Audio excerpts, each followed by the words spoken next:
Welcome to the Oral History Podcast, which features stories from the oral history website voicesofoklahoma.com, where Oklahomans have given generously of their time to tell their life story for present-day listeners and for the generations to come.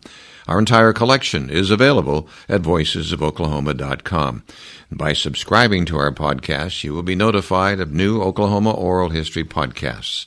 So now listen to another interesting storyteller from voicesofoklahoma.com. Julius Pegues was the first black varsity basketball player at Pittsburgh University and went on to serve in the U.S. Air Force as a weather forecaster and later as an advisor to the Federal Aviation Administration. A star basketball player at Booker T. Washington High School in Tulsa, Julius was forced to matriculate to Pitt because Oklahoma University, Oklahoma State, and the University of Tulsa did not have any black players. Julius quickly transitioned from a walk-on to a scholarship player after averaging 20 points per game in his first month. He finished as only one of 34 players in the program's history to score 1,000 career points. The NBA's St. Louis Hawks picked Pegues in the fourth round of the 1958 draft, but he had to serve in the military because he was in the Air Force ROTC at Pitt. Julius studied meteorology at St. Louis University and became an Air Force weather forecaster before returning to Tulsa to work for Douglas Aircraft and American Airlines, eventually landing as a consultant for the Federal Aviation Administration. In Tulsa, Julius was best known for his work to memorialize Tulsa's 1921 Race Massacre and the history and culture of black Tulsans through the John Hope Franklin Center for Reconciliation. His efforts laid the groundwork for the Greenwood Rising History Center. Julius was 86 when he died March 29, 2022. Listen to Julius Pegues as he tells his life story on voicesofoklahoma.com. My name is John Erling. Today's date is February 24th, 2010. And Julius, state your full name, please. My name is Julius Pegues. I was born in Tulsa, Oklahoma at Moton Hospital, May the 5th, 1935. Your present age is? 74. Where are we recording this interview? At the Greenwood Cultural Center in Tulsa, Oklahoma. Your mother's name? Patella Latimer Pegues. And my father's name is Alan Pegues. Where was your mother born and raised? My mother was born in Anderson, South Carolina. And my mother was one of 13 siblings. She had two older brothers that were educated at Tuskegee Institute in Alabama. Her oldest brother had married a young lady from Tulsa named Sylvetta Wright. When he returned from World War I, he came to Tulsa and married. He was here during the race ride. He had also encouraged my mother's second oldest brother to move from Arkansas over to Tulsa because there was a lot of opportunity in the building industry. And they had just completed the Mount Zion Baptist Church when the church was subsequently burned down 6 weeks later during the race ride. 1921 race ride. All of my mother's brothers were graduates of Tuskegee Institute, and all of her sisters attended Tuskegee also. My mother was the only child in her family that did not attend Tuskegee Institute because her mother was ailing and my mother stayed to take care of her. How did your mother make it to Oklahoma? My mother came to Oklahoma about 5 months after the race ride. My grandfather was a carpenter also, and my mother's oldest brother urged my grandfather to bring the family to Tulsa because after the race ride, there were plenty of job opportunities and a lot of work to be done, which wasn't the case back in Anderson, South Carolina. So my grandfather moved the whole family to Tulsa, Oklahoma in October of 1921. Your father? My father was born in Arkansas, over at Locksburg, Arkansas. My father was one of 6 siblings. Ironically, my mother is a twin and my father is a twin, and there are no twins in my family, okay? But my father came to Tulsa in about 1927 or so from Locksburg, Arkansas. He had lived down in Texarkana, Texas. He just heard about Tulsa, and he caught the train and rode the train all the way to Tulsa. What did he do as a living? My father started out as a cook at the old Cecil Hospital down on Elgin Street. That's a long time ago. Cecil Hospital? I think it was Cecil Hospital. It was right down on Elgin Street, about 8th and Elgin. I might have the name wrong, but I think that was the name of it. And so And he was there. a cook at first. My father was very adept at repairing cars, and, he was a mechanical sort. He eventually ended up working for the Tulsa Winch for, I think, 38 years. And during the wartime, he built the biggest winch that Tulsa Winch built for the Army. Explain what a winch is. A winch is a mechanism that they put a cable around, and it's used for hoisting things and pulling things. They had these winches installed on all of our tanks and all of our heavy trucks, and my father built the biggest one. He built one per hour, 10 hours a day, 6 days a week. The owner of the Tulsa Winch was H.L. Prey. H.L. Prey was a Tulsan, and when H.L. Prey sold the Tulsa Winch to Vickers, he had a clause in there that they could not lay off 2 individuals who had been with him since he started, and that was Lonnie McCoy and Alan Pegues Sr. Did you have brothers and sisters? Yes, I have 7 brothers and sisters. I have 2 brothers older than I am and 1 sister. And I have 2 brothers younger than I am and 3 sisters. One of my sisters passed away before she was 2 years old. Where in Tulsa did you live? On the north side, I lived at 768 East Queen Place. That's between Midland and Madison in the 700 block of Queen Place. Queen Place is 3 blocks north of Pine Street. What do you remember about those days as you were growing up? I remember a lot about those days. I attended elementary school at Dunbar Elementary School, and I started the school when I was 3 years old because they had a special program in our elementary school that some of us started the school when we were 3 years old. Well, that was unusual, wasn't it? That was unusual. I just had an enjoyable elementary school time. My teachers were just wonderful. John Hope Franklin and I laugh when we see one another because we can remember our elementary school teachers now. That's how much we enjoyed elementary school because we really had some good teachers. John Hope Franklin was a classmate of yours? No, John Hope Franklin was older. John Hope Franklin graduated from Booker T. Washington High School in 1930 with my uncle, Fred Latimer. I graduated from Booker T. Washington High School in 1953. Okay, but he remembered some of the same teachers? Oh, yes. John Hope Franklin could name all of the teachers that he had in elementary, junior high, and high school, and I can do the same thing. But many of them were the same? Some of them in the high school were the same teachers that I had. I had none in the elementary or junior high. Where did you go for junior high? George Washington Carver Junior High School at 628 East Oklahoma Place. All right.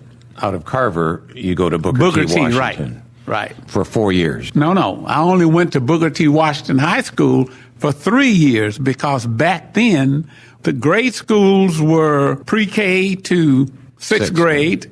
Junior high was 7th, 8th, and 9th, and high school was 10, 11, and 12. Tell us about Booker T. and your experience there. Oh, just a great high school experience. I think we must have had the best high school faculty in the country. because we had excellent science teachers, we had excellent English teachers, and we had an athletic program for those sports that we participated in that was second to none.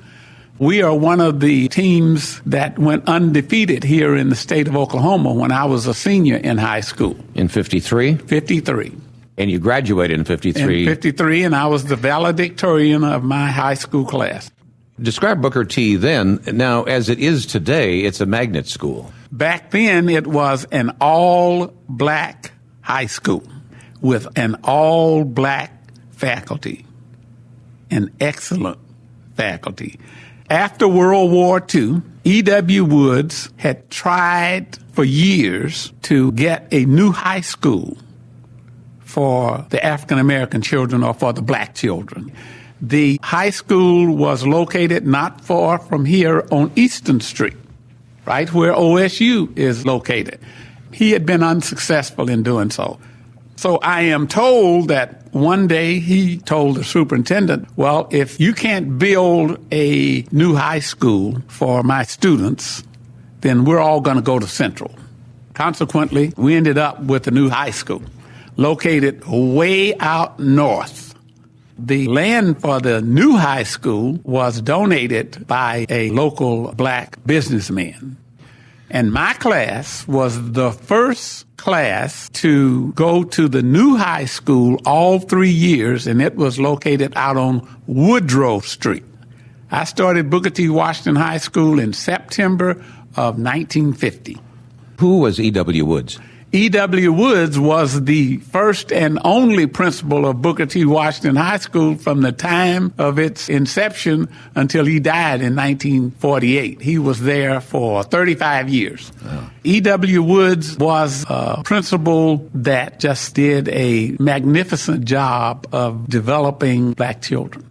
His motto was, you have to be better than 95% of the students, and you have to be as good as the other 5. Let me come back to this threat. When E.W. Woods said, in a threatening manner, I suppose, if you don't build a high school for us here, we're going to go to Tulsa Central, which was predominantly white. All white. All right. And so there is some humor in that. Right. I suppose a city father said, ooh, now he has our attention. Yeah. Up until that time, you see, all of our schools had been built by the county. And the county built the new high school. The city did not build the Booker T. Washington High School that they started to build in 1948. The county built that school. And I have the pictures of the groundbreaking, which included the county officials, because Mr. Woods had been going back and forth to see the governor about a new high school. They eventually worked it out for us to get a new high school. Now, there was one thing about that school when it was built. See, Mr. Woods died just as they started building the high school. And my high school coach, Seymour Williams, and Ulysses S. Mitchell, they would go to the high school because we were supposed to get a large gymnasium because you had to come to the games early in order to get a seat. See, the old Booker T. Washington High School did not have a gym where you could have people coming to see the basketball games. So they played their basketball games at Carver Junior High School. Carver had a gym larger than Booker T's gym. Booker T just had a teaching gym. All of the games they played were played at Carver Junior High School. In the initial drawings, they had ensured that we had a gym larger than Carver Junior High School's gym. But after Mr. Woods died, our coach, Seymour Williams, kept going and watching the construction, and he noticed that there was something strange about the building. It eventually ended up real strange because we had a gym that was the size of Carver's gym. And we had a swimming pool that you could only teach students to swim in. You couldn't watch the way they cut it down. You could not watch the swimming meets. But we put up with that, too. I mean, it wasn't okay, but that's all that they did for us. The new Booker T. Washington High School faces Apache Street, faces north. And the Booker T. Washington High School that I went to faces west. It's up on Woodrow. And the access to the new one is a block south of Apache, and Apache is running east and west. The one that I attended has been torn down, and they just left the entryway to it. Okay. Why was it torn down? Well, they built a new one only about 3 or 4 years ago. The Booker T. Washington building, as we know it today, is a new one and not the one that you attended. Right. So they made many upgrades and made it even better. Right. And they put a swimming pool in it like they had in the original one that they built in 1948. Because when they cut the gym down, that meant that you didn't have a large swimming pool under it. But now they do. Now they do. While you attended Booker T. Washington, you played some basketball. Yes. What position did you play? Guard and forward. And center if they needed me to play center. Because you were tall. I mean, you're tall now. Yeah, I was 6'3". In what grade? In the 10th grade. So you had somebody taller than that as a center? Yes. Who was that? Clarence Dixon, who played for Langston University. And Clarence Dixon at Langston University came within 1 point of breaking Marcus Haynes' scoring record. How did Booker T. fare against other teams when you were playing on it? And you played all 3 years. I played all 3 years for Booker T. Washington. Back then you had white school championships, and then you had the black school championships. We had class A, B, and C, and the white schools had classes A, B, and C. But we didn't play one another. We were the state champions in Class A for the state of Oklahoma for the black schools in 1951, 52, and 53. I played on 3 state high school basketball championship teams. As players, did you want to play, and the whites wanted to play back and forth? But no, but Mr. Bridgewater, B.A. Bridgewater, Mr. Bridgewater that wrote for the Tulsa World, he tried to get the Tulsa Central team to play us because they were, I guess, supposed to be pretty good back then. They had a good team, but they wouldn't play us, according to him. Back in the 50s, for sure, segregation in Tulsa was predominant. Right. Let's talk about that. As a black, you would go downtown Tulsa. Yes. How would you be received down there? Well, we would be received sometimes just like regular customers, other times not so good. But we were taught to always be, mindful of where you are and what you can do and don't cause any problems. That's the way we did it. So you couldn't sit up to a lunch counter? No. Couldn't eat downtown anywhere except at the Coney Island place. There was a little place there around the corner from the Tulsa World that would serve us just like they served anyone else. You know that little Coney Island place there on, 3rd Street? Yeah. Yeah. So that was the only place. That's been there for all these years. All these years. And they would serve you, right. You just go in and get your Coney Island just like everybody else. And they'd let you use the restroom. Yes. But all these other businesses, no restroom use at all. Right. You were 16, 17 years old. 16, 17, and 18. Was this going on in your brain that this isn't right? We need to fight this? You had other things? We had other things to do. And our teachers were very adept at teaching us that the most important thing is to get an education. Just get an education, and things are different in other places. So that's what we were all about. We were taught that athletics is only a means to an end. Okay? Mm-hmm. It is not the end. It's only a means to an end. You aren't going to die if you lose a basketball game, although we played hard. We didn't intend to lose. You largely were in the Greenwood area right now, which was your town. This was my stomping ground. Right here. Right here. We had everything that we needed right in this area here. So, in a way, you didn't have to go downtown because you could buy clothes and you could be eating, and everything you needed was right here. Right. And is it true, because I've heard other stories, that you walk in, say, to a store, Vandiver's or Clark's, I don't know if they'd put you out or not, but if you tried to buy something and even had money in your hand, they wouldn't accept it? No, I've never had that experience. Maybe you didn't try it. No, because I could go in Renberg's and feel very comfortable. You could just shop just like everybody else. All right. So some stores did accept you. Oh, yeah. Oh, yeah. But others didn't. Renberg's being one of my classmates' mother and her grandmother both worked for the Renberg's. Okay. And we could go in Renberg's. If you had the money to buy you a pair of those Stacey Adams shoes, you go back and sit down and try on your Stacey Adams. When they fit, pay for them. And you were treated with respect. Treated with respect. That's one thing I can say about Renberg's. Same thing over at Frug's. Yeah. You treated with respect at Frug's. And I've heard talk about some people being kind of slighted. If they see a white customer, they go and wait on the white customer like you didn't have any money. But those things were overcome. You know. Vandiver's, remember that? Vandiver's, yes. Were they accepting too? Yes.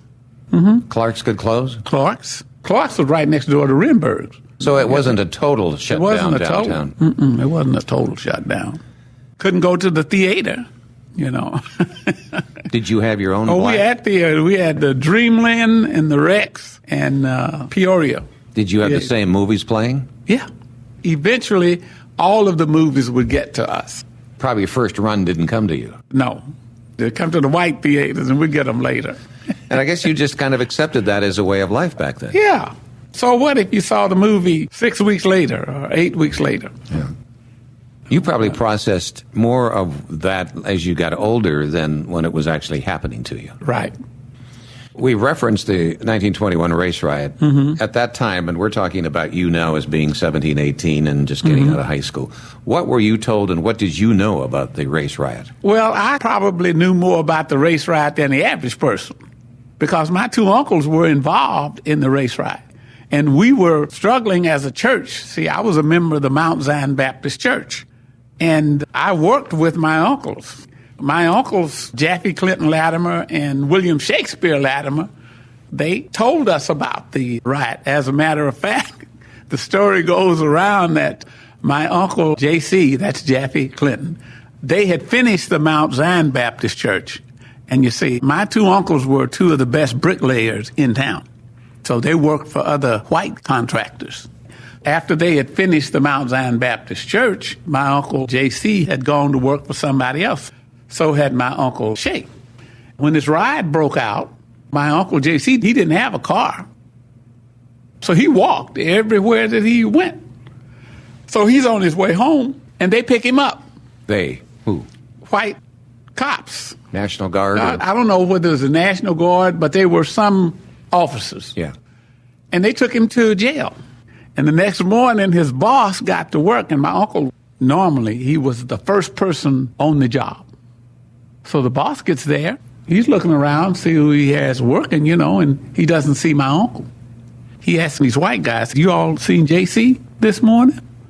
The guy said, no, we haven't seen JC this morning. One guy said, but you know, they were picking black people up yesterday. So he might have gotten picked up and taken to jail because he was walking home. The guy said, okay. He gets in his truck and he goes down to the police station. This is a white guy. Walks in and asks him, have you all got my brother in here? The guy said, no, we don't have any. We don't have any white people in here. The guy said, I didn't ask you if you had any white people in here. I asked you if you had my brother in here. So he said, who is your brother? He said, J.C. Latimer. You got J.C. Latimer back there? And somebody hollered up, says, yeah, J.C. Latimer is back here. He said, man, let my brother out of jail here. We have to go to work. We don't know what's going on here, but my brother's got to go to work. Guy said, J.C. Latimer, come on out of there. And he walked out of the jail with his boss man and went on to work. So was that the day after? The race riot happened all night long and then carried into the next day. So he was on his way home that following day, and they were rounding up black folk. Yeah. and he wasn't at work the following morning. Interesting. They still went to work. Because, they were working on this building someplace. That was away from the riot area here. Okay, right. But my uncle, wherever they were working, he had to walk home because he didn't have a car. What else did you hear about the race riot? That it was just devastating. It was just devastating. All the houses were destroyed, and it was just awful, they said. And they set about trying to rebuild. Did they talk about it in school? No. Booker T? Nope. The only person that would talk about it is my high school coach, Seymour Williams. He was talking about how they were looting and burning. The school was right up here. If you look at these pictures, the only building that's not burnt is Booker T. Washington High School. But that was that was the school. That was the only building that wasn't burned to the ground. They didn't attempt to burn it? No. And that's where the Red Cross set up the relief station. Maurice Willows came from St. Louis for the Red Cross, and that's where he operated out of, Booker T. Washington High School. Dick Rowland, who was the young man who took the elevator, came out of the elevator and supposedly touched the white lady, and I've forgotten her name right now. Paige. Yeah. Did they ever tell you whatever happened to him? Yeah. He and Paige got married up there in Kansas City. That's true.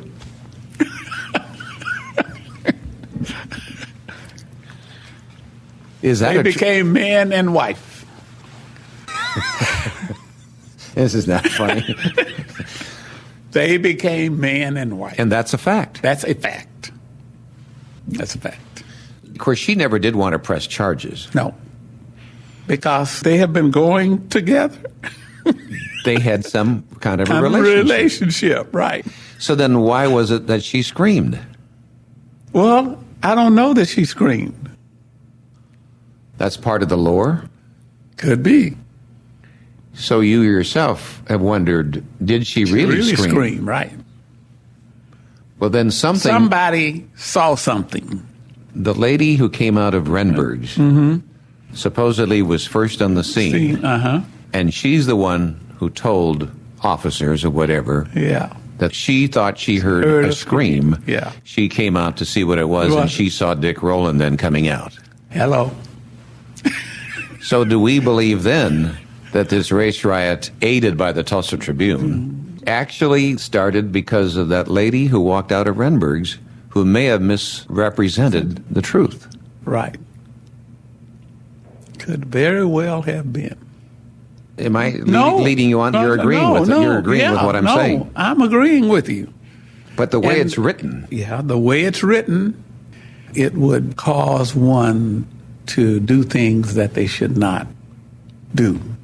See, because Greenwood was very prosperous during the time, and there were overtures that certain individuals wanted this section of the city.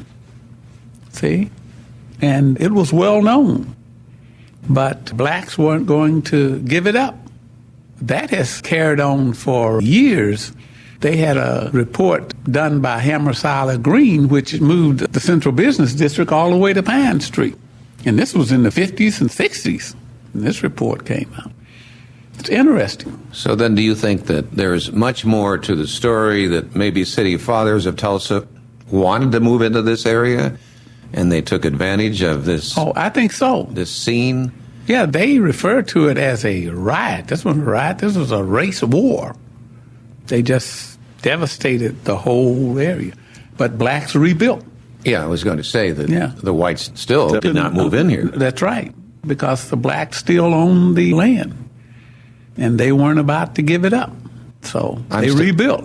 I'm still taken over the fact that when he was held in jail and she didn't bring charges, do you know then in the next days or weeks and so forth, did they both head to Kansas City? They headed to Kansas City sometime because they ended up as man and wife. They had children? I don't know. I haven't investigated that part. But other people have. Have talked to descendants of that marriage? I don't know. But what I'm saying is other people have researched that, like the guy who wrote Riot and Remembrance. He researched all of that and found out, that they were man and wife. They got married. And, J.B. Stratford, they tried to make him the culprit in the riot. He owned the hotel. He fled to Kansas City with his family. The story was that they found out he was in Kansas City, and they were going to go to Kansas City to take care of him, but then he moved on up to Chicago, and that's where he stayed for the remainder of his life. But you take J.B. Stratford, he has an interesting family. I don't know how many of his children have become federal judges. He was a lawyer. He was a wealthy man, wasn't he? Yeah. As a matter of fact, one of his grandsons came to Tulsa when they exonerated him, but he was a federal judge that time. Okay, as you come out of Booker T. Washington, you have some hopes and dreams. Right. You wanted to be an engineer. That's right. And you wanted to attend an Oklahoma college. Right. One of them? Which one? Anyone. TU had an engineering school. OU had an engineering school. Langston did not have an engineering school. So those schools you tried to enter? Nope, I didn't try to enter because I know I wasn't going to get in. At that time, no blacks attended those schools. At all? None. So the first year out of high school, my aunt in Detroit, Michigan, had to have surgery. She had to have the nerves tied in her back for hypertension. So I was the chosen one to go and be with her, and that's what I did.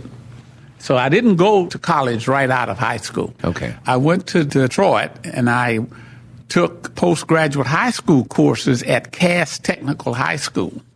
And then I took a couple of courses each semester at Wayne State University in preparation of going to college the following year. I had met a young white oilman by the name of E. Alex Phillips, who is from West Virginia, and knew about the University of Pittsburgh, knew about Carnegie Tech, which is now Carnegie Mellon. He knew that they had these really good scholarships, but they were very competitive. So I tried to get one of these scholarships to Carnegie Mellon, but I didn't score high enough on one of the tests. I was above 90, but I was less than 95.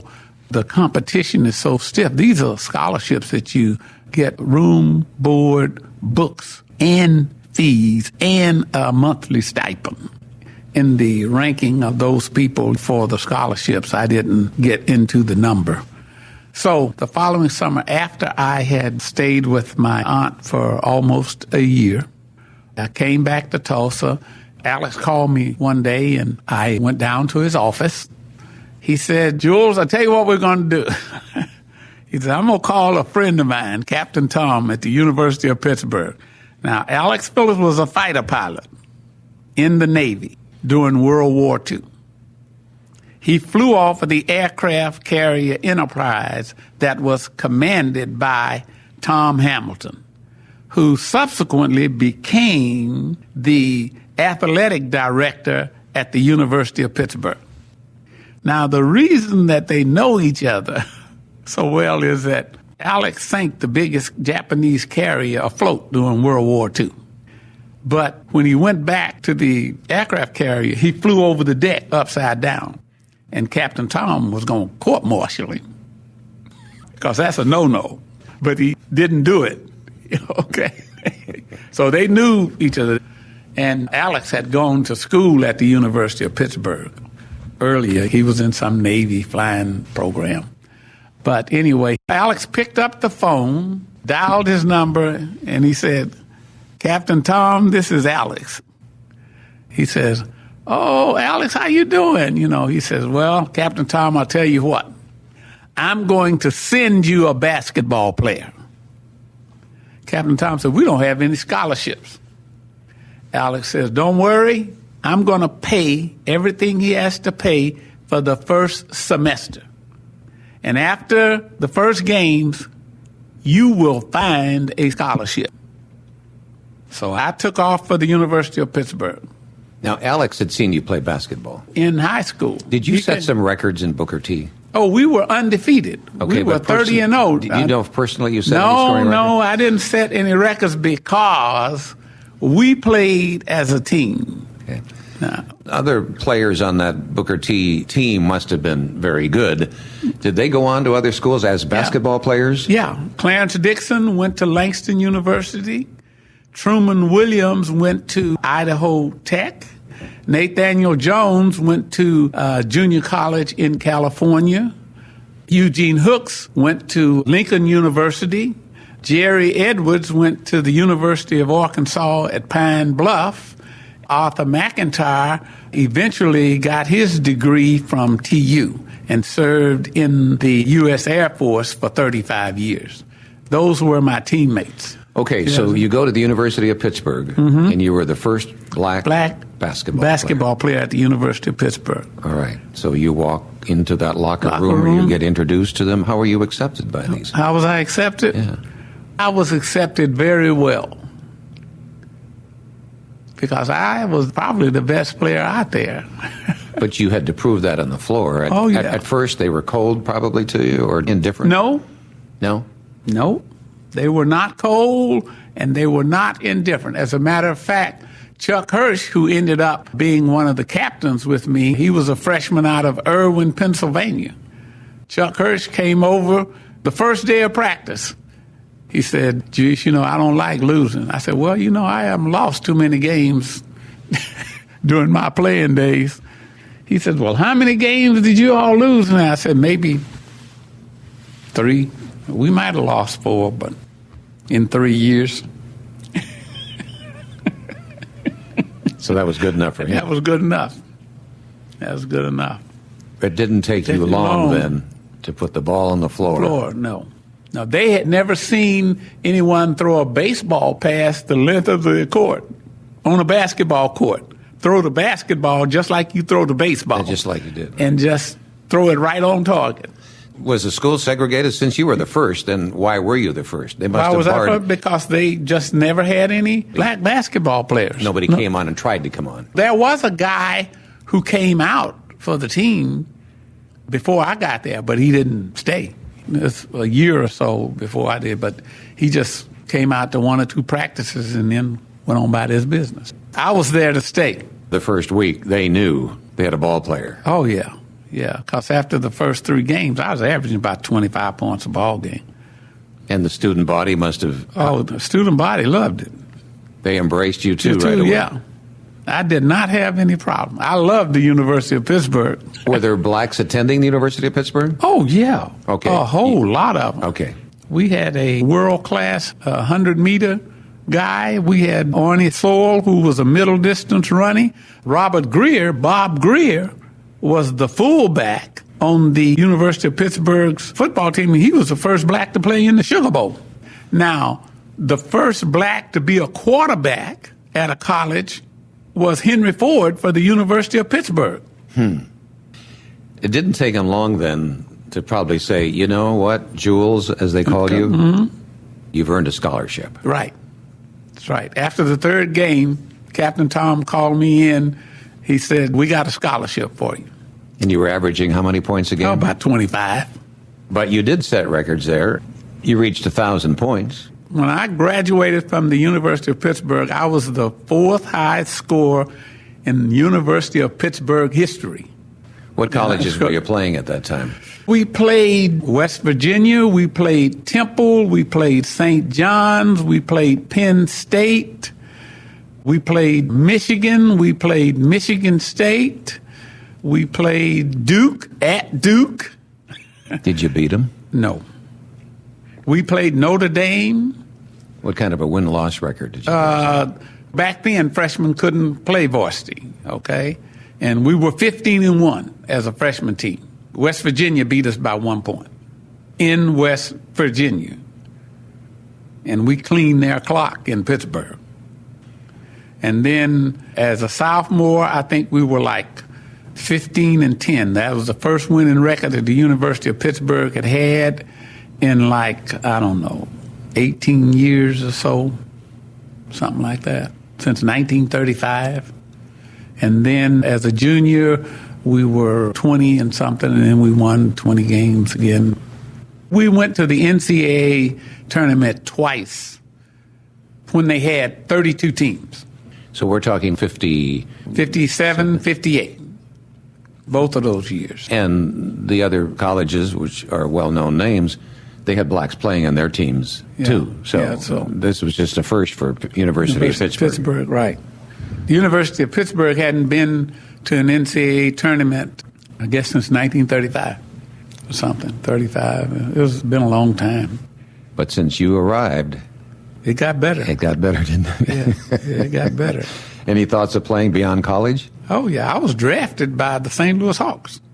But I was in the Air Force, ROTC, and they were not supposed to call me in the service for like 3 years. They called me in the month after I graduated and sent me to meteorology school. I'm a weather forecaster also. And I want to get to that. Yeah. But while you're playing college ball in 57, 8, yeah, President Eisenhower is signing the Civil Rights Act of 1957. In that time, we saw the integration of Little Rock Central High School. Right. I guess that was something you knew was happening. In the meantime, you had your own work to do, and you were doing your own thing. Right. I was well aware of all of that taking place. All of that. I was well aware of Brown versus the Board of Education because one of the primary individuals that was supplying the information and doing the research for that case was John Hope Franklin. And John Hope Franklin is from my high school. So I knew all about his participation in that case. And one of the other attorneys in that Brown versus the Board of Education lawsuit was from the University of Pittsburgh. You go on then to further training, and you go in the military, and you become a meteorologist. Right. I went to the St. Louis University's Graduate School of Meteorology for 1 year, from 7 o'clock in the morning to 5 o'clock in the evening, 5 days a week for 1 solid year. But they wouldn't let us stay and get a master's degree because all we had to write was a dissertation, because I was right up at the top of the class. And we tried to get them to let us just stay another semester and do a dissertation, but they sent us on to active duty. And where did you go in active duty? Stay at Air Force Base, Nevada. Anything memorable there as a weather forecaster? Oh, yeah. We had the best forecasting detachment in the 4th Weather Wing. That would have been in the 60s, early 60s. Yeah, 61 and 62. I was discharged from the Air Force on the 8th of August, 1962. Your weather forecast was for what areas?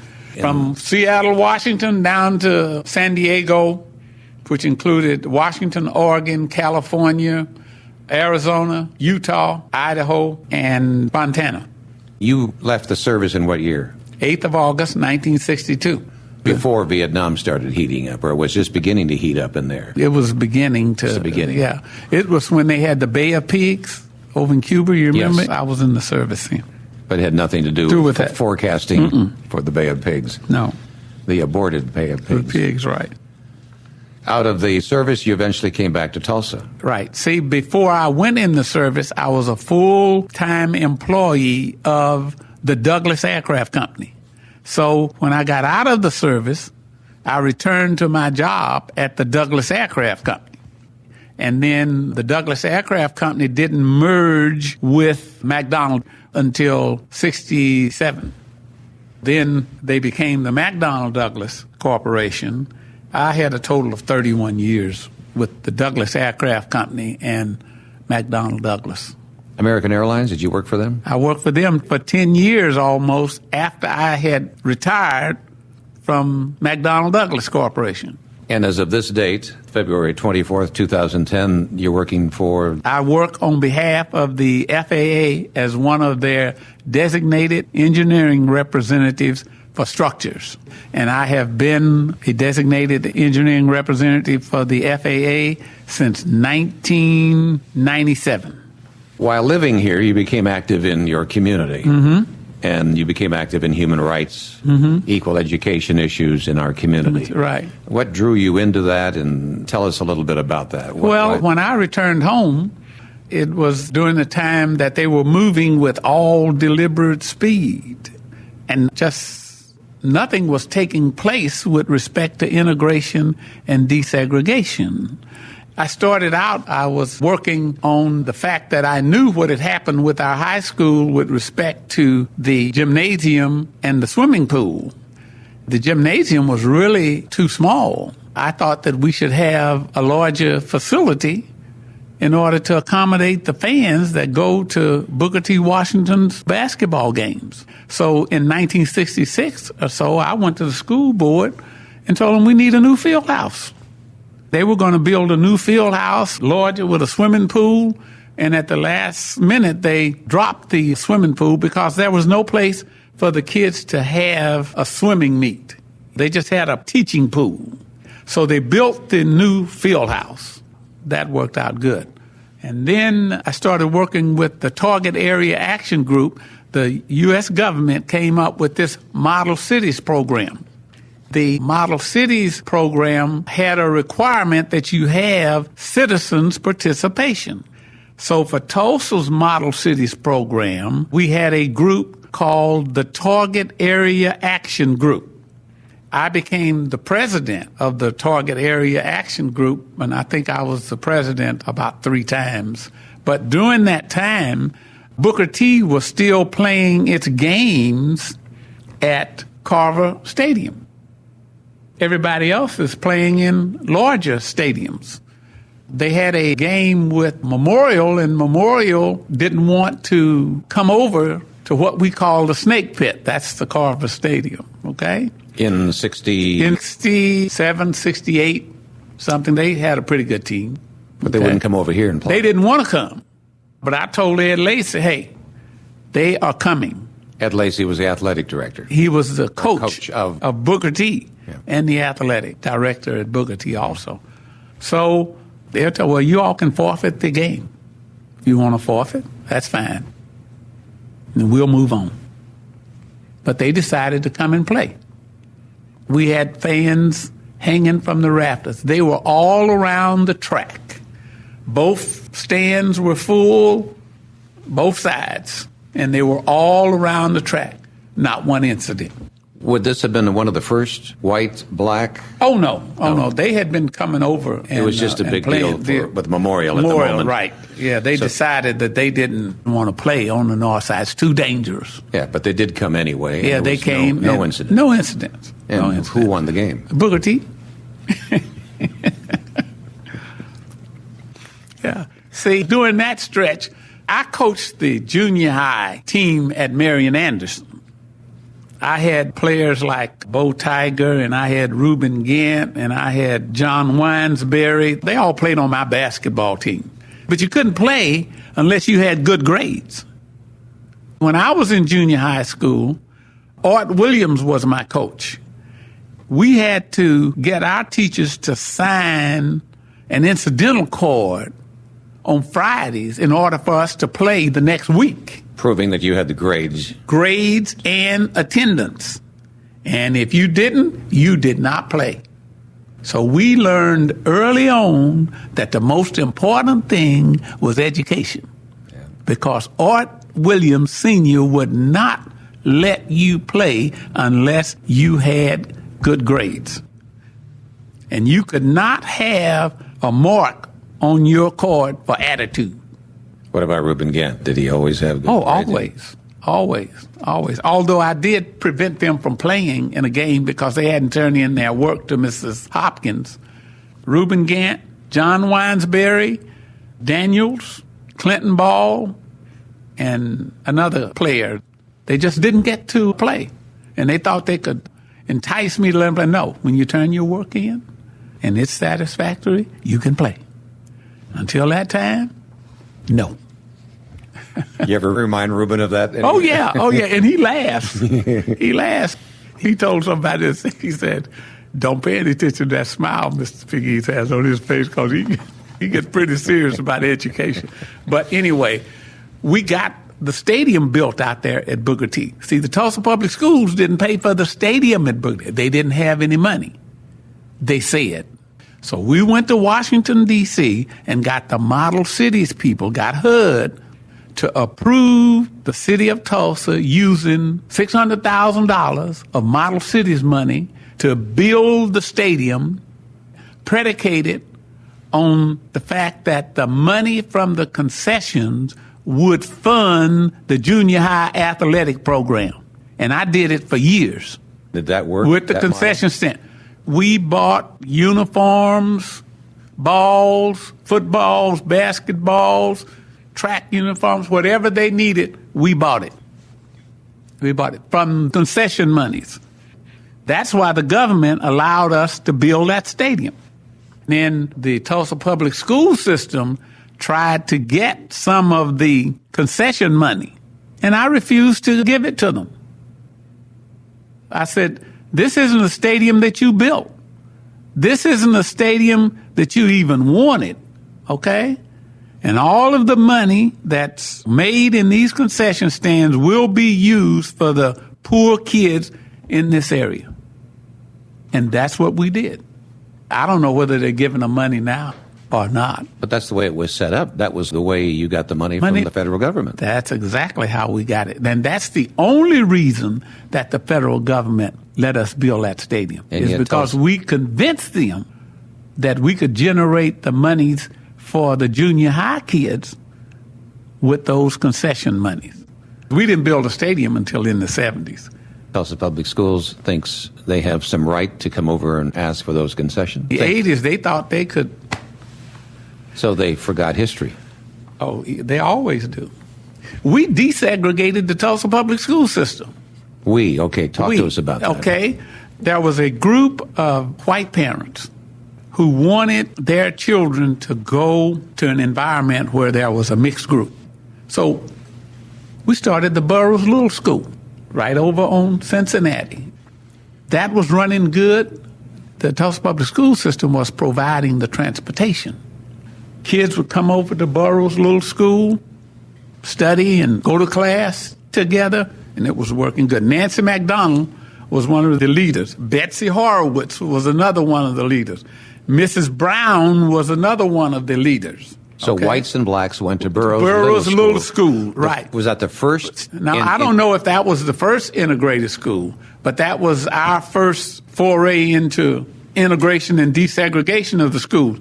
Then we set up another program at Emerson. And all of these kids, white and black, that left the sixth grade in Emerson, they went to Carver. They left Burroughs and they went to Carver. So now you got whites and blacks in Carver. Right. But you see now the Tulsa Public Schools, the only thing they were doing was providing the transportation. Mm-hmm. All right. That's running real good.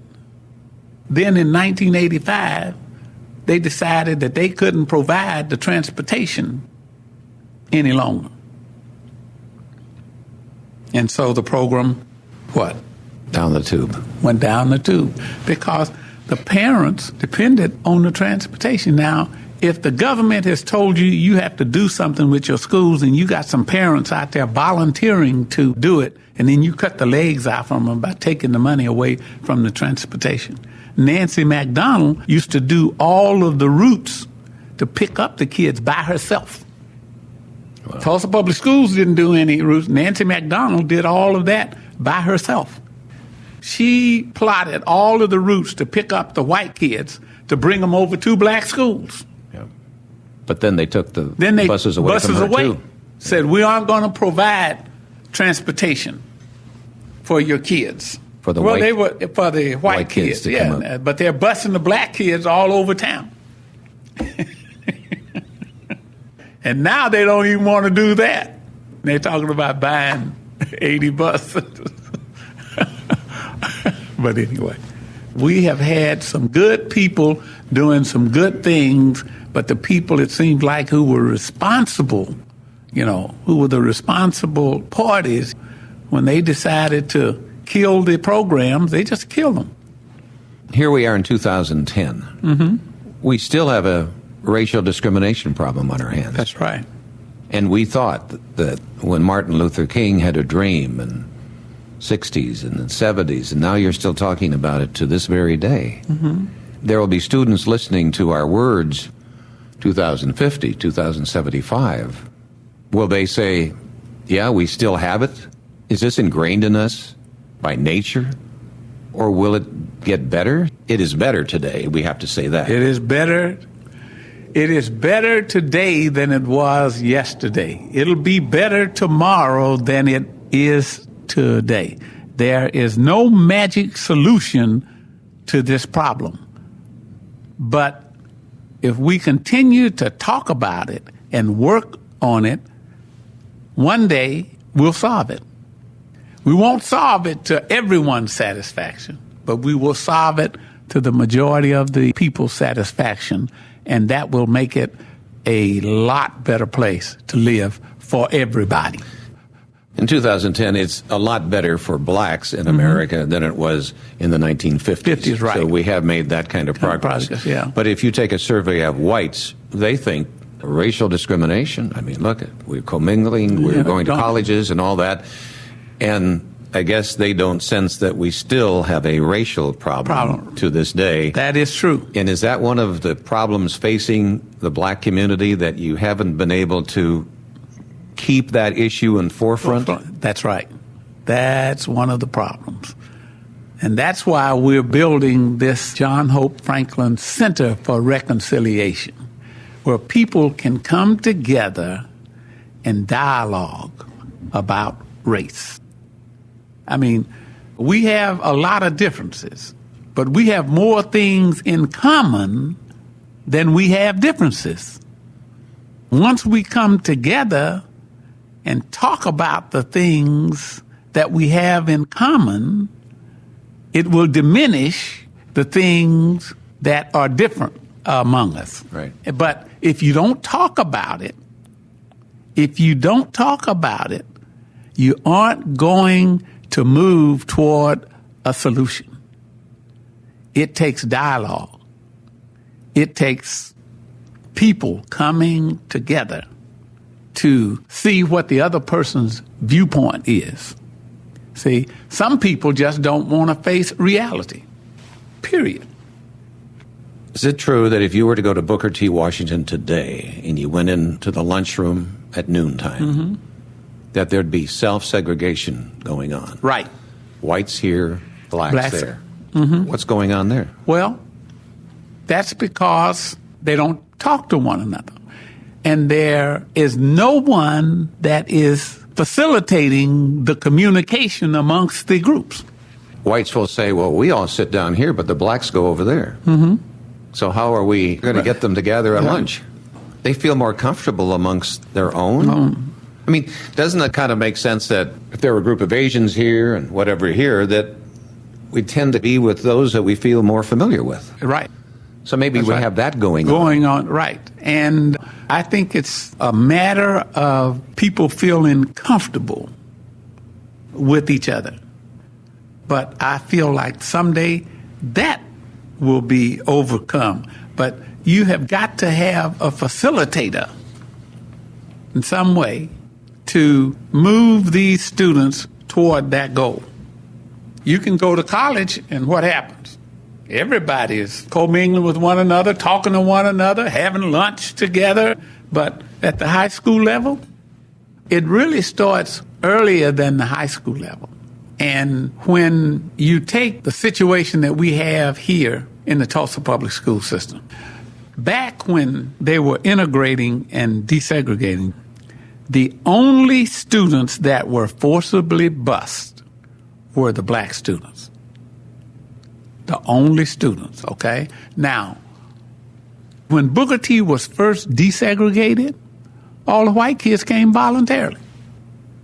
And all the students who lived in the Booker T attendance zone went to Booker T, no qualifications, no nothing. Then someone got the happy idea that you have to have qualifications. I think that set up a barrier right there. Out at Edison right now, Edison is a magnet school. Every child living in the Edison district has the right to go to Edison. No qualifications, no nothing. Over at Booker T, that's not the case. So we discriminate, and then we try to justify discriminating. After they had more than enough volunteers, whites from the South Side, and it was a beautiful thing, okay? coming to Booker T and they went to this qualification thing, they set up non-contiguous zones in the Booker T area, so you were forcibly bused from your area out to these other schools that they assigned you to. It didn't matter that you didn't want to go there. And that was wrong. And it's still wrong. And they're still trying to justify. They want to say that everybody has to qualify to go to Booker T. It shouldn't be like that. Because for a black child, these educators don't know what they're going to do. They don't know the ones that are going to be successful. So a lot of black children are motivated in their latter years. They might not catch fire till they get to be juniors or seniors. But then when you separate them from something they've wanted to do and they live right across the street from Booker T, and then you tell them you can't go because you don't qualify. Now, there's something wrong with that picture. When in the Edison district, all you got to do is go to school. Because that's a largely white district. Right. In the Edison district. Right. And they don't want black kids out there. Keep that in mind. Now, they really don't want black kids out there at Edison. They're trying to figure out how to get rid of them, period. But they can't. You could take all of the students who live in the Booker T attendance area, and they could go to Booker T because there's less than 500, and you'd still have enough seats for 750 white kids. It's just that we continue to create discriminatory situations for children, and we need to get rid of that. That's interesting because Booker T is a magnet. There are whites who are clamoring to attend Booker T. Washington. Right. There is a line, and if you can get some influence from somebody to jump ahead, right, you'll get your kid in. Right. And it's highly respected in our right. town. That's right. It's of the most respected school that we have in our town. Yeah. And what we're saying is because the neighborhood child is going there, that's not going to diminish the quality of the school. We've always had a good school. When we were all black, all the black children went. Some kids become seniors, man, they take off. I mean, we've got more people with PhDs and MDs than you can shake a stick at. Seriously. Seriously, I can start rattling you off names, you know what I mean? But there's something wrong with that picture. Real discrimination in this day. So then are they saying the curriculum is of such a high standard that we do not believe the children who live in the neighborhoods are going to be able to sustain that? That's so. But over at Edison, those kids over at Edison can take all the AP courses and any other courses that they have without being in that magnet program. But the kids in the magnet program, the only courses they can take are those advanced courses and the AP courses and those types of courses. They have to take all magnet courses. So you could have kids coming into Booker T now and say, well, if they don't qualify for this magnet program, at least they're in our school. Right. And maybe they'll get into the magnet program. That's all we're saying. That's all we're saying, John. You understand what I'm saying? I do. That's all we're saying. See, students motivate other students. But if he's disgruntled way out here at East Central, you got a problem on your hand because he's going to be disgruntled until he either drops out or he finishes. That's all we're saying. And we want to give him the maximum opportunity. So if you're accepted at Booker T after these 500 neighborhood kids are in there and you're accepted in one of these 700 slots that are left, you have to be in the magnet program and you have to take all magnet courses because you qualified and you say that you can make it in this special program. Having what they call a whole school as a magnet school and not allowing the neighborhood kids to go to their own neighborhood schools when you continually say that our concept in the TPS school system is neighborhood schools. I would imagine there are students from the neighborhood of Booker T who have qualified to be in the magnet program. Oh, are there yeah. not? It's not like we're leaving them all out. So they're there. They will make application to be in the magnet school. And they qualify. So there are blacks from the neighborhood attending. Right. Your issue is majority of them do not get in. Right, because they accept all these other students before they're even considered. Here we're having this discussion in 2010. It's a necessary discussion. Does it blow your mind? Yeah, but if you and I don't talk about it, The students are going to listen to this. Listen to it, right. This is what we want. Right. Henry Bellman, back in the 60s, was governor, I believe, when busing came in. Right. And isn't it true that he led the way on busing in Oklahoma? That's right. He says it's all a matter of which way you sit in the buses. Henry said, we've been busing kids for years. How many miles you want to bus them? We go out on the country road and pick them up. They're on a bus. So there's nothing wrong with busing. Right. Did you agree with busing at that time, that was important? Yeah. So the fact that you had a governor who took the lead, it could have been somebody who shied away from that, but it's an honor to him. He stood tall, I'm telling you. Right. He stood tall on integration and desegregation. He didn't even blink. He was governor when the Civil Rights Act in was 64 passed, and the right. 65 Voting Rights Act. And I did interview him, and as I recall, he went to various parts of our state and said, no, we don't want to have any problems here. Right. And he kept everybody calm. Right. See, leadership comes from the top. Yeah. Here's a leader, Clara Luper. As you know, she was known for her sit-in movements in Oklahoma City in 1958. Right. And the nonviolent sit-ins at the drugstore lunch counters, and it overturned that policy of segregation.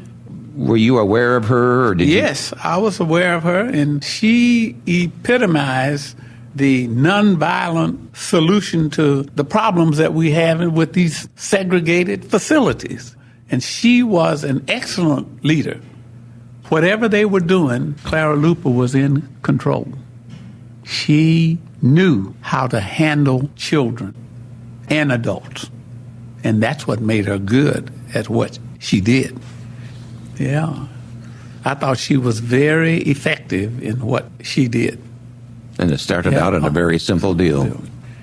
You've served on many boards. You served on the boards of Tulsa NAACP, Tulsa Urban League, Tulsa Housing Authority. Okay, I was on the Tulsa Airport Authority and the Tulsa Airport Improvement Trust. As a matter of fact, I was the chairperson of the Tulsa Airport Improvement Trust and the Tulsa Airport Authority.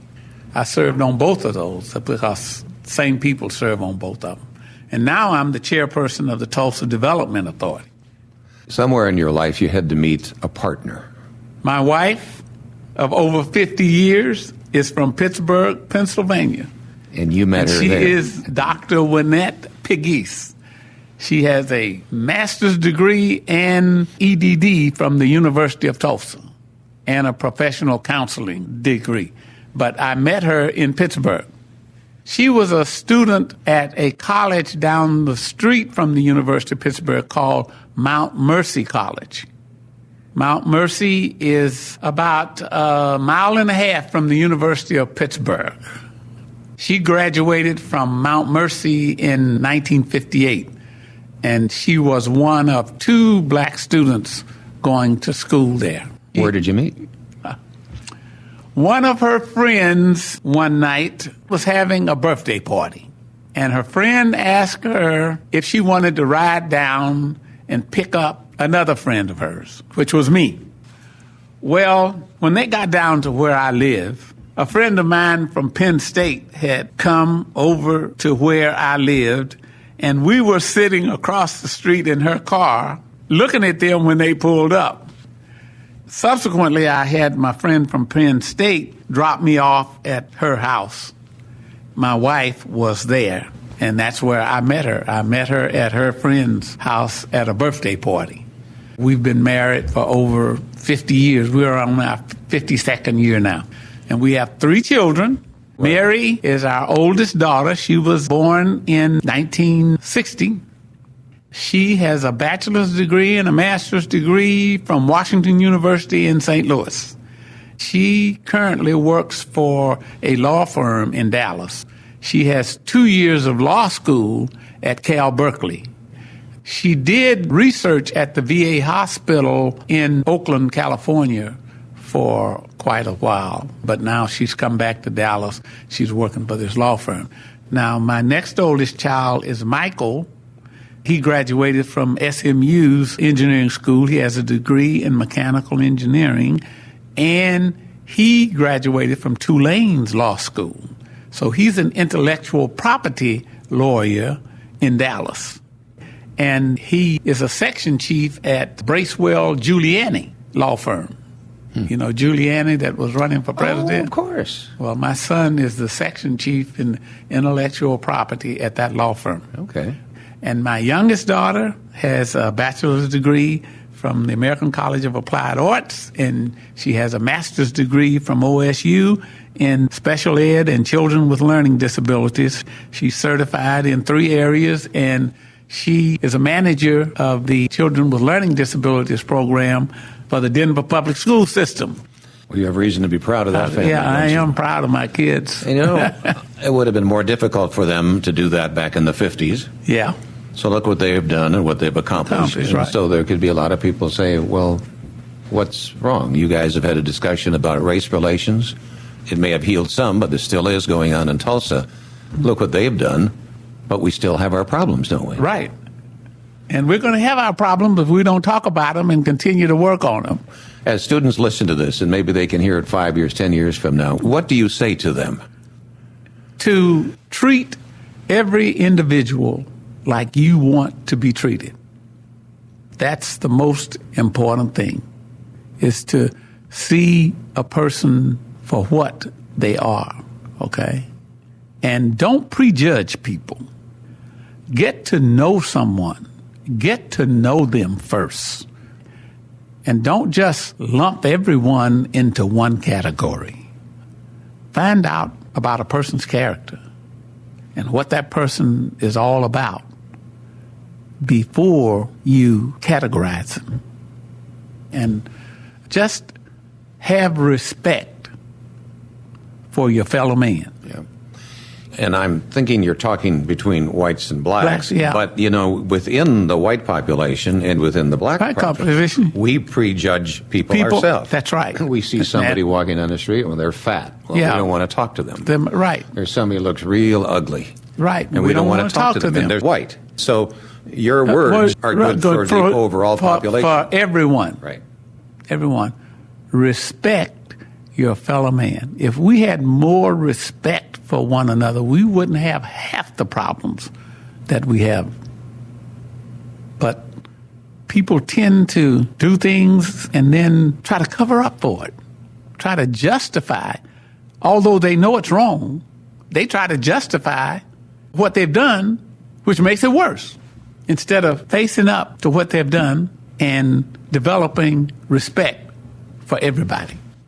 Looking at you and your family, and they're so successful, we haven't talked about, it hasn't been easy. No. I mean, you have been discriminated against as a black man, and even your children, perhaps, as blacks, haven't they? Yeah. Name calling? I don't know. But it hasn't been as easy as a white person who would have walked the same trail. Right. Most people don't realize that I was not the best athlete in our family. My older brother had scholarships to Big Ten schools as a quarterback. His name is Alan Pegues Jr. Football was And his football was his game, but he also played basketball. game. What happened to all that? Well, he got married, so he didn't go to college.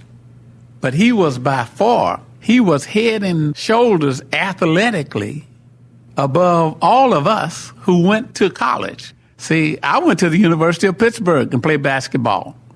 And I'm in the University of Pittsburgh's Hall of Honor. Now, my next younger brother, Sam Pegues, he went to school at Oklahoma State. He ran track for Ralph Higgins.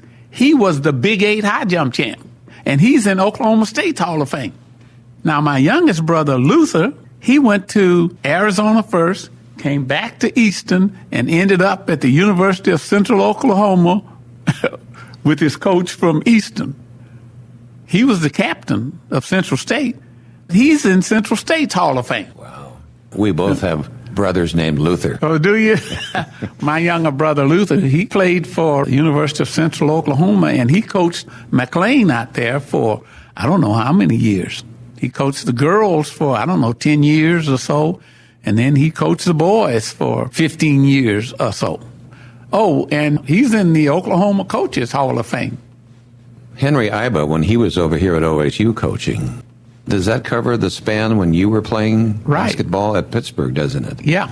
And here, maybe you could have been in Oklahoma playing for that legendary coach yourself. That's right. But at the time, they didn't allow blacks to play. That's right.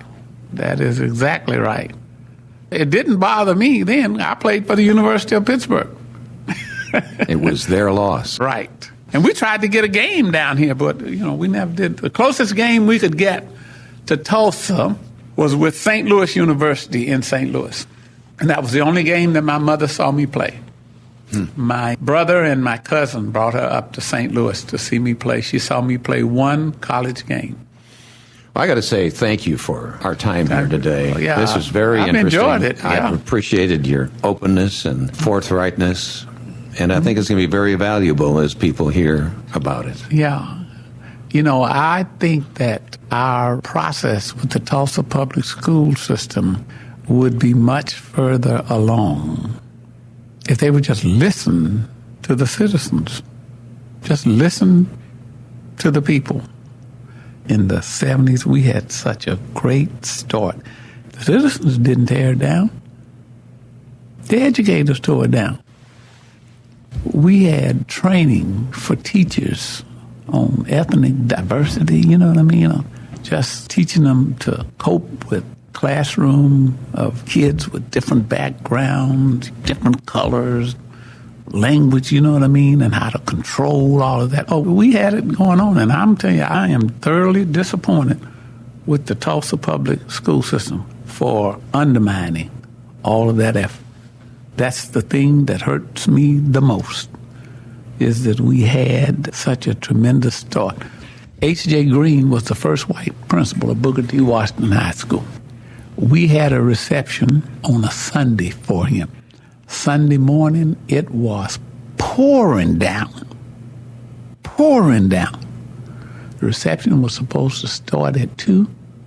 1 o'clock, it stopped raining, sun came out. Everybody had a beautiful day. That's a true story. We had 500 people up in there for a reception for the new principal. We got to welcome you in here because you have to continue the tradition of Booker T. Washington High School. Yeah. See, Booker T's tradition is academic excellence. The first school to be accredited in Tulsa, Oklahoma was Booker T. Washington High School. Ahead of Tulsa Central? Hello. Wow. Yeah. We have a long history. And to tell you the truth, our community is getting fed up with this mediocre education that's being provided for the kids in North Tulsa. We are getting fed up. That is not what we're all about. We have a long history of academic excellence. But if you say you get fed up, what can you do with that being fed up? Well, I guess we're going to have to address the Tulsa public school system. That's what we're going to have to do. They are not focused in on the job that they're supposed to be doing. Are you saying they're inferior teachers in North Tulsa? That's what I'm talking about. That's exactly what I'm talking about. And they're getting rid of a lot of good black educators. And it's showing. And it's a big deal for a white to take an assignment in North Tulsa, isn't it? Right. Oh, we don't want to go up there. That's right. That's what I'm talking about. When you ought to be, if you're a teacher, teach anywhere. But this picture would be totally different if they had just stayed on the path that we were on of preparing teachers for these challenges in the classroom that they're facing now, because they would have been prepared for it. Okay? They would have been prepared for them because they had this in-service training that was mandatory for the teachers to attend, and we would be much further ahead in this game than we are now. And we're going to have to do something about that. We really are. Doesn't it just seem bigger than Dallas? How can you change that?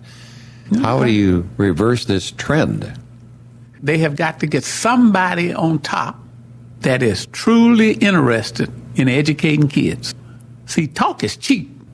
When I told you that I kept Reuben Gant and John Winesberry, the Rose Bowl star, you know what I mean, and everything, you know what I mean, when I didn't let them play, they knew I was serious about education. I was just as serious as a heart attack. And they turned in their lesson all the way through high school. I'm telling you. Didn't have any more problem out of them. Miss Juanita Hopkins, who's the best English teacher in town, called me and said, Mr. Pegues, your star athletes, they haven't turned my work in. They what? They haven't turned my work in. I said, you got to be kidding me. She says, oh, no. I told her, don't worry, I'll take care of it. They came to practice, and I said, everybody turn their work in, turn in their English assignments. Do we have a problem developing here? Oh, no problem, Mr. Pegues, no problem. No problem. Oh, okay, fine. Saturday, we had to play a game. I called Miss Hopkins. I said, Miss Hopkins, you have your work yet? She said, no. I said, well, did they say anything? No. I said, okay, that's all I need to know. They come out there for the warm-up. We're playing blue tea over here at Clinton. They come out there, they're warming up, you know, because they did have a good team. So the game's about to start, and everybody come to the sideline, you know, and I named the starters. So I said, you, and you. Get your stuff off. You know what I'm saying? And they all look. My little second team, you know, they surprised me. They were playing pretty good, you know what I mean? We were hanging in there. We were within 2 or 3 points, you know. At halftime, Winesberry, he's stomping around. Gant, he's looking, back up off of me, boy. Don't stand that close to me. He said, Mr. Pegues, you're like, no. Did you turn your work in? Did you have your English assignment? Did you turn it in? No. I said, I'll tell you what. The next time you're going to play is when Miss Hopkins calls me and tell me you have turned in all of your assignments and all of you got B+ or better. Now, that's when you're going to play. So if you want to go home now, you go home now. If you want to stay with me and not make yourself look bad, that's fine. That's all right. Okay? But you will not be playing in this game. We had a game the next Wednesday. Yeah. Miss Hopkins called me Wednesday morning, said, Mr. Pegues, what did you do? I said, I didn't do anything, Miss Hopkins. You know me, I didn't do anything. But if you're going to play for my team, you're going to perform in the classroom. She said, well, boy, they come in, they turn in all their papers in and everything. They even turn in a couple of back assignments. I said, oh, you got to be kidding me. Yeah. She said, I'll let you know if anything else comes up.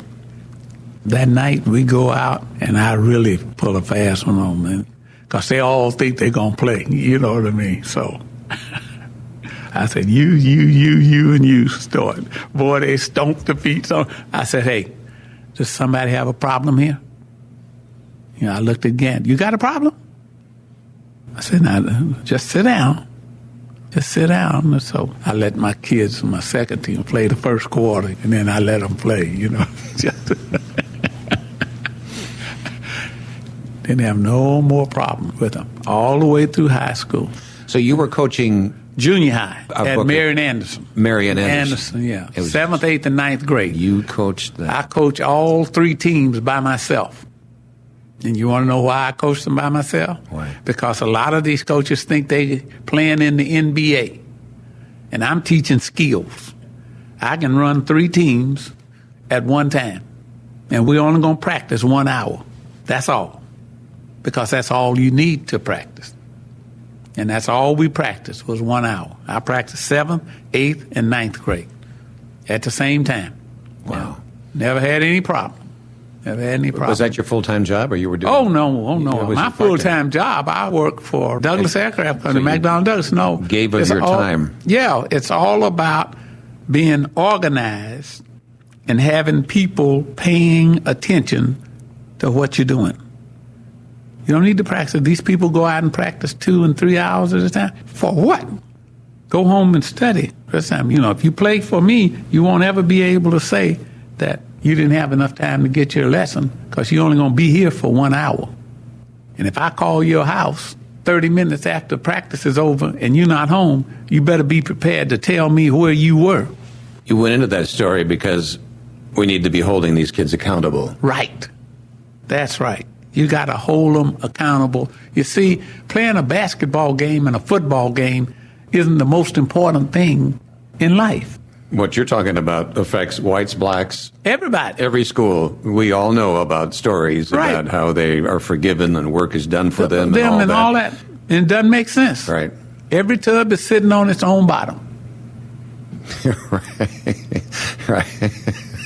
Every tub is sitting on its own bottom. Right. Okay? And you are accountable for you. I used to tell them, I look at life like this. If it is to be, it's up to me. And you need to do the same thing. Yeah, Ronnie Daniels, he's a lawyer over there. Reuben Gant runs the Greenwood Chamber. Now, John Winesberry, he graduated from Stanford, worked at a couple of jobs, and came home. And then he went to law school at Washington University in St. Louis, graduated from law school, but then he went to Egypt to study Arabic and picked up some kind of bug. And within 2 years after he got back, he was dead. But you may have caught the attention of these young men there in junior high school that propelled them on to these positions that you've just talked about, right there. That's right. Yeah. If there's anything that you're scanning your brain about that you'd like to be saying, we can Oh, do yeah, that well, now. you were asking me about my wife. Now, my wife is the one who started higher ed for the state of Oklahoma here in the city. They had a consortium when there was no state-sponsored higher education in the city of Tulsa. They hired my wife to start state-sponsored higher education. They hired her on July the 1st, and when she opened school, the end of August, they had 1,800 students. And she was having classes all over the city of Tulsa. OU had classes, OSU had classes, Langston had classes, and Northeastern was teaching classes. She coordinated all of that. And that was the birth of OSU. Tulsa. OSU, which campus is right behind us over here. That's right. She started that. She started that. That's been a long journey, hasn't it? That is. But the other key thing in that development of that right there is back in the 70s with the Target Area Action Group, we set aside this land on the land use plan for educational purposes. All this land where OSU is here and across the street, we set that aside for educational purposes because that was the location of the old Booker T. Washington High School. Okay. They said we were crazy, and we told them, yeah, we can see in the future a little bit further than you all can. No, we've got beautiful structures over there. Right, and I was downtown. My wife was heading up this consortium of schools, and this guy from OSU asked me about this land. And I just told him, oh, we set that up for educational purposes.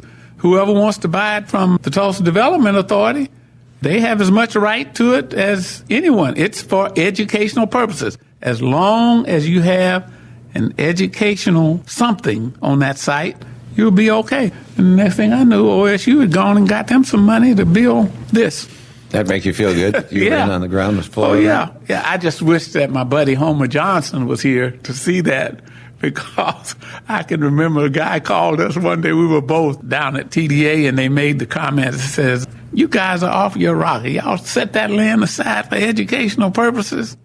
Homer said, it'll take a little time, but it'll come. It'll come and see what we got There going it now. is. Great. Yeah. You just have to keep working on it. Now, this Reconciliation Park is going to be a point of destination also. And I don't think the legislature gets it yet about points of destination because people are touring all of the time. Let's say I had 3 families per day stop over in Tulsa just to see this Reconciliation Park. That's a victory, isn't You it? got 3 meals. You got 3 hotel rooms probably. And then you got 3 tanks of gas. All left where? In Tulsa, Oklahoma. Right. See what I mean? And you're talking again about the John Hope Franklin, Reconciliation Park. which is being constructed now here in 2010. Right. Along with the ballpark, and if they get the art museum opened over there that the Kaiser Foundation is doing, it's all begin to come together. You got to have vision. Without a vision, you don't have anything. Yeah. You got to have vision. See, that's like when the Spaghetti Warehouse people came. We told them then that when Spaghetti Warehouse came, this whole area was going to materialize. And it has. You're obviously a leader. Why didn't you ever run for city council? Have you run? No. Okay. And you wouldn't do that? No. Why?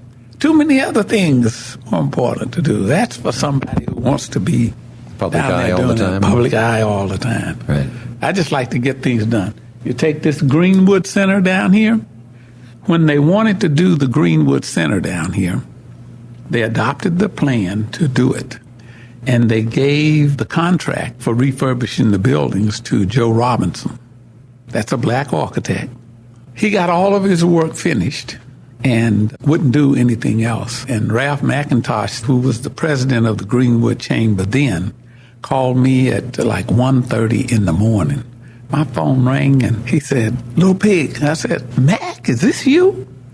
He was an ex-policeman. He said, "Yeah." I said, "Now, what have I done that you have to call me at 1:30 in the morning?" He says, "Well, I was just trying to make sure that I could catch you. Joe Robinson won't do the cost estimate. We can't go any farther because TDA said we got to have a cost estimate." I said, "Okay, don't call me anymore at 1:30 in the morning." So I said, I will go by Joe Robinson, pick up his drawings, get 10 sets made, and take him his drawings back. And I'll get you a cost takeoff. Joe Robinson's office was in the library down there on Pine Street. He loaned me his drawings. I took them out here and got 10 copies. Cost me $100 a copy, so it's $1,000. Took him his drawings back. And I went across the river to see my buddy, Bill Flint. Bill Flint. Yeah. And that's who did the takeoff. I just had to massage some numbers. Because he's got everything to do. He's got subcontractors. He got everything. And he did it. And I massaged the numbers to take out an extra amount that he had in there because he couldn't tell his subcontractors to take it out. Took them the cost estimate, took them the drawings. They didn't give me my $1,000 back, but we got the Greenwood section refurbished. Yeah, it looks nice. Yeah, it looks nice. Yeah. Julius Pegues. Is there a meaning to the name Pegues? No, except that it's French, and they were tobacco planters down in South Carolina. French? French. There's a place in South Carolina that when they first came to the United States, they built a place down there called Pegues Place. I've taken my kids down there, and that's the origin of the Pegues name in this country. It's really Pegues. That's the way they pronounce it. You pronounce it Pegues. We call it Pegues, Pegues.